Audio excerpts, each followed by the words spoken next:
Pwede bang gamitin yan kahit wala pang spray? Comment from Jong Dumlao. This is our topic hair fiber powder with sprayer.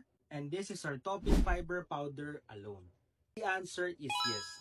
Noong nagsa-start pa lang ako, hindi ko alam na meron palang sprayer ang topic. Ang akala ko lang is merong powder lang.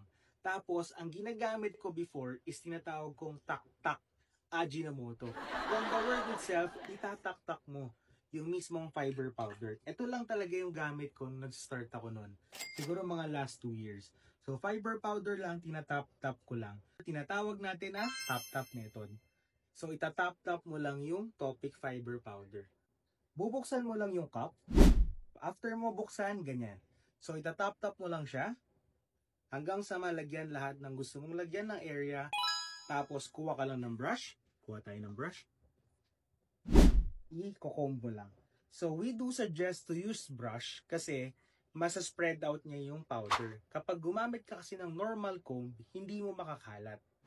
And if you will use topic for a long time, I do suggest to invest sa sprayer.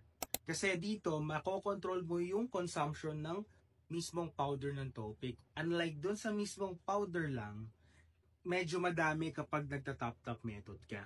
So with this one, you can save a lot.